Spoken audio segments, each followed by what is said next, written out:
everything is in some sort of chronological order while I reference videos and introduce new things here. Let's start from Gore the God Butcher. So we know that Gore was a mortal who basically was suffering severely while leading the remnants of his race, who had died from starvation, and later his wife and son followed up. The tragedy. Then one fateful day he sees this god in black armor and a god in golden armor seemingly killed each other. Now, Gore took the weapon in Knull's hand and killed his first god, and that weapon was all black, the Necro Sword. Now, this one weapon is literally nothing compared to Knull because it is just an aspect of Knull. With this weapon, Gore was so powerful he could beat young Thor, he could beat Avengers Thor, and could beat Old King Thor. Now, I do not know if I should start scaling each of these Thors, but I have a pretty good video on Thor which goes over everything. He beats every god in existence, or almost every god, because the number of gods is actually forever infinite, transfinite in number. And this one Necrosword was powerful enough to amp this god bomb, which was going to kill the gods, both those in Valhalla and those living truly across time and space for eternity.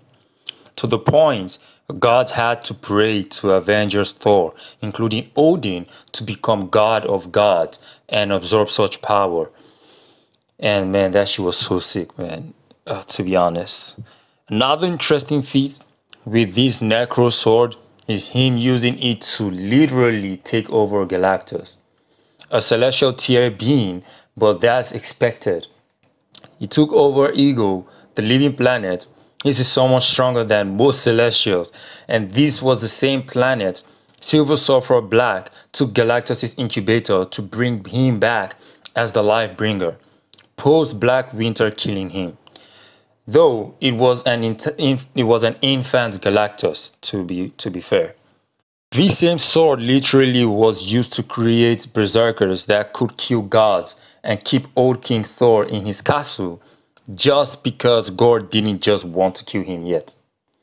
Gore was able to make the world tree bleed and literally was going to destroy the tree and all of creation. Now, as for Knull. Knull on its path is extremely powerful, in which I would reference my Knull video right here, but in that video I wasn't sure where he ranked exactly in the cosmology, but I gave several reasons for several possible placements, but now it is certain where he ranks. All fun and jokes apart, this dude Knull started off by killing the Celestials when they came to disturb his darkness, and the Celestial I recognized was Eson the Searcher, from whatever iteration that is. I am guessing Knull's primordial theory or existence will kick off from the 8th iteration. Same thing with the Immortal Hulk, I suppose, but not that of the one below all.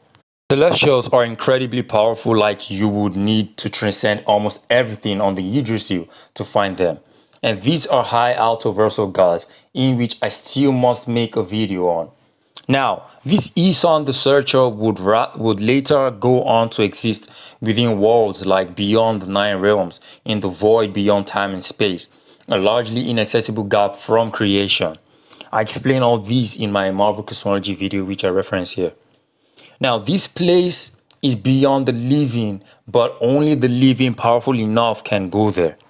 That's where Sentry went to after Knull ripped the Sentry in half casually. This Celestial doesn't have a head, and the head of this Celestial floats in a galaxy, and everyone knows this head as Nowhere. What's funny is that it was in Nowhere Knull made the Necrosword stronger by creating fire from a high outer god, but the Celestials are still very powerful. Instead of just dying, its body subconsciously did what Celestials do. It created a world within itself, a world of the dead, like an afterlife, but it only captures those going to Valhalla, including the Valkyries and Sentry, and it makes use of the remaining of Knull's Necrosword to do this. In fact, Knull beating the Sentry in such a way is just so absurd considering the type of feats my man Sentry be pulling. Like one-shotting amped Celestial of Knull. I will link my Sentry video and my Sentry versus Superboy Prime video to get a good number of his feats.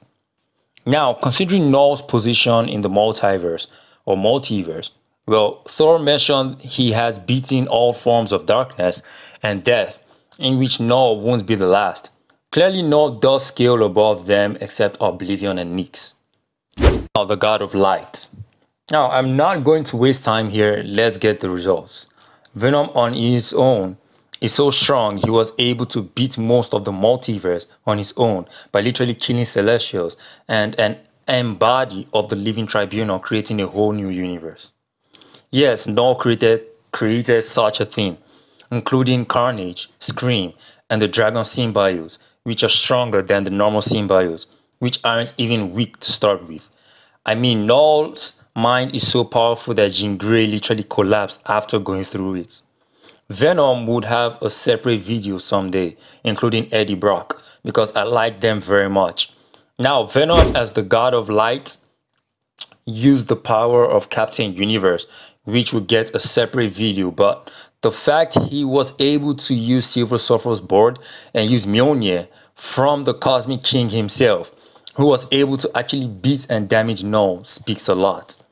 To the point where Knull kept running away, throwing everything he has up his sleeves, and it took Venom one hit to damage him severely, rip off his symbiote armor, which should be the strongest, took him into the sun, and well, destroyed him. This dude scales easily to high into high multiversal, very high degrees. I could easily argue low boundless, to be honest.